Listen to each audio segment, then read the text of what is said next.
gripping contest, and you were coming back into the game, and of course one moment of genius changes everything. At the end, yeah. At the end, the last 10 minutes were better. So yeah, good performance. We did everything. We could not score. We defend well. They defend deep, and of course the counter-attack of them is always dangerous with the quality they have. But we control them, and unfortunately we could not score. It's football, but nothing to say. So more than my biggest compliment for the team. Because they worked hard and you were pushing forward, you were applying pressure, they were going back. You seemed to be in control then. All the time. Always we have to ask ourselves to do this, and after you know, sometimes win, sometimes lose. Well, the crossbar saved them twice. Bernardo and Sterling missed you. I saw you hold your head in your hands. Is that the difference, though, these moments, these clinical moments? Well, this kind of games, of course, but not we had this one. We had, especially the second half, we have many, like Donnarumma made good saves, but the team was there, the same like in Stamford Bridge, and the team is alive. So yeah, it's a pity because we play to win, we play to be there, but unfortunately they don't need much to score the goals, and they did it. And of course you warned us about Lionel Messi, how he, inverted commas, you said, unstoppable at times. Is that what we saw tonight? Yeah, that goal was fantastic. Okay, and this then brings us to the next leg and the Liverpool game. How does this affect the weekend? Now we are going to eat good tonight. We are going to drink a glass of wine. We are going to recover, and we are going to prepare the game on Sunday. Thank you, Pep. You're very welcome. Wow, there's a new sheriff in town for sure. These are the results then from this evening. Club Brugge coming from behind to beat Leipzig. Manchester City, we know exactly what's happened to them this evening. Porto 1, Liverpool 5. Big result for Liverpool. Atletico Madrid got a last-minute winner. Ajax and Dortmund both winning at home this evening. And Sheriff with that win that you've just seen. You can see all those goals in Champions League tonight coming your way this evening. As soon as we're finished at 10:30, all the goals in the first half an hour. But there's only really one goal that we want to look at, and we want to. You might not, but we want to look at it again and again and again. I mean, it was a thing of beauty, Owen, wasn't it? Yeah, I mean, to be fair, there was so much to like about this goal, I think. And to be fair, they were really the dominant side. You know, I think they. I mean, this is obviously the second one. I love the overlap from Hakimi there, makes a space. But once Messi comes into that spot, the set from Mbappe, I mean, that is just Messi all over. Coming inside, it's Hakimi's run is so important because he takes the defender away. Some people will say, the defender should go to Messi. But when you've got people like Hakimi running away and creating havoc like that, it takes players away, opens up the space for someone like Messi, and he's there to exploit that. And you see the pace, the strength, the balance, and then obviously the technique to put it where he did was just phenomenal. Yeah, again, Messi, we spoke about it before the game. If he has his moments, then he's just unstoppable, and that was one of their moments, unfortunately, for Man City. And you know, we often talk about a player joins a new football club and they need a goal or something special to happen early. Does that even ring true when it's Lionel Messi? He still needs a moment like this. Yeah, I think he would have been expecting it, you know, probably even sooner. But he's the man for the big occasions. He always seems to score against Pep Guardiola teams for whatever reason. And just think today was the perfect performance from this team. They played on the counter, you know. And once they got the first goal and the space opened up for Hakimi, Hakimi with the width, and Messi be able to come inside, and then Neymar's in there and Mbappe's in there. It's going to be a thing of beauty. Today they got it right, and it worked beautifully. And I think Messi getting on the end of things is, look, he's going to score a ton of goals there. Do you know what as well? But Messi being the superstar he is and doing what he's done in the game is like just taking the game to new levels, him and Cristiano in this time.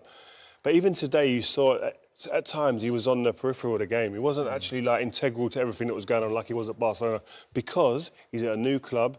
He's just feeling his way into it. And even superstars have to do that. They've got to feel their way into it. He hasn't scored for a number of games, but then you see the celebration after that goal. That's relief. Yeah. That's like you can see. He's not as animated normally. But the relief after this ball goes and you watch his face. Look, we spoke about the run from Hakimi, taking the defender away, allows that space to open up, and a little stun there from Mbappe and the finish. But it's his reaction after I love. Yeah, definitely. And I think Messi would be the first to admit it wasn't his best performance, but he's just selective in his moments. We've seen there the fact that he could just inject a little bit more pace into his run. Laporte wasn't able to stay with him for that when he did it to Kyle Walker, which is not easy to do, you know what I mean? So Messi's now more selective in his timing of the runs, but when he does execute, he gets it right.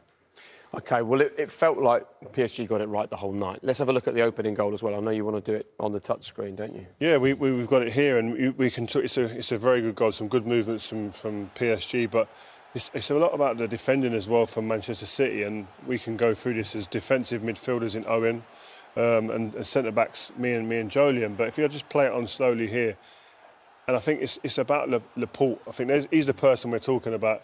Here he is here, and mine, and I think Jolien would agree, is that he has to go out there. If he moves himself here, he's standing in the area that Mbappe's pointing to go into, then all of a sudden that ball from Hakimi doesn't get played there. It stops that situation at source.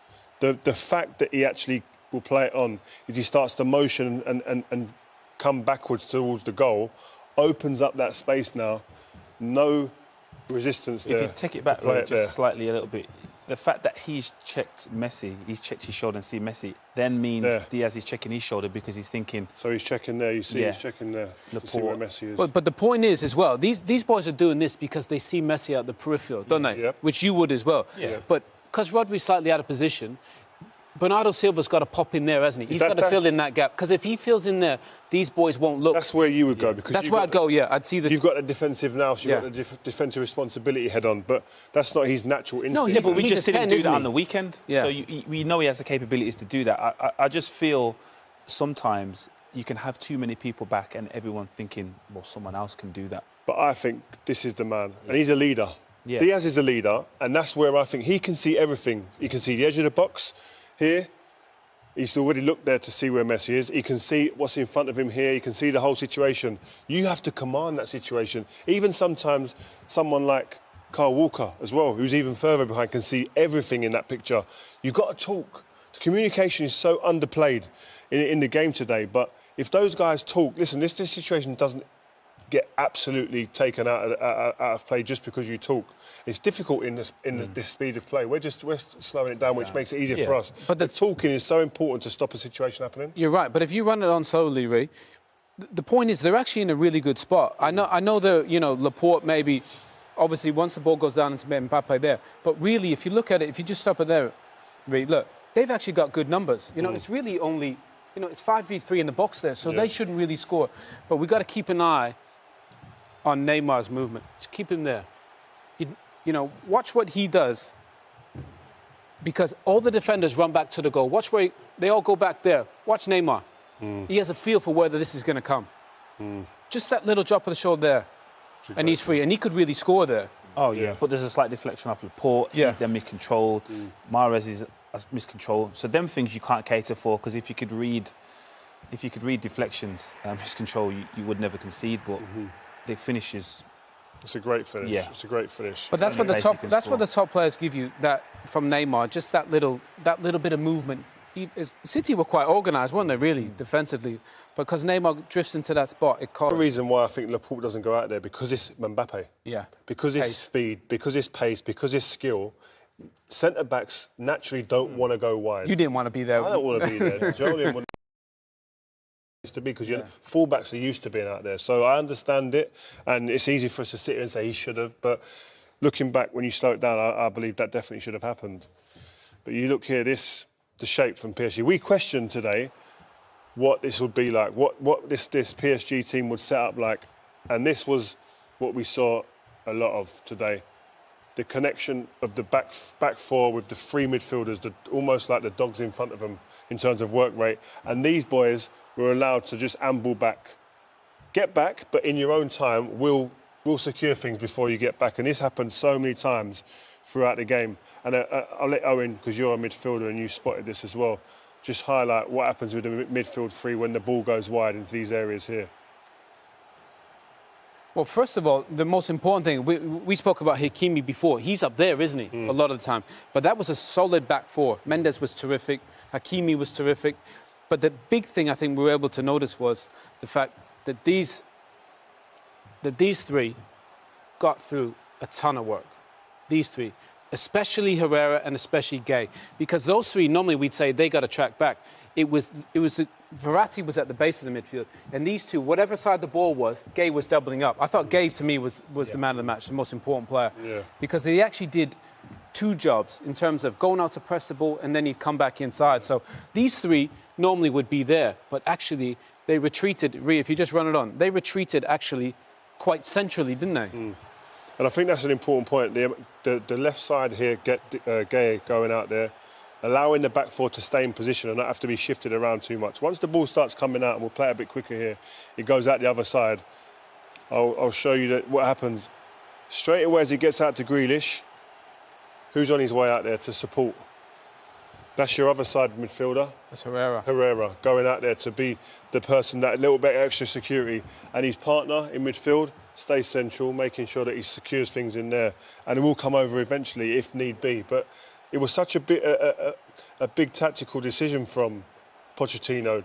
Does he want the front three to work back, or is he going to have people in there being secure and staying and being responsible? And you know what I think is a really interesting point? They all did their work for the team. But look, these guys are in a spot, if they win it, they can transition, they can get up the pitch because they're in quite central area. And these three combining together is going to destroy any team.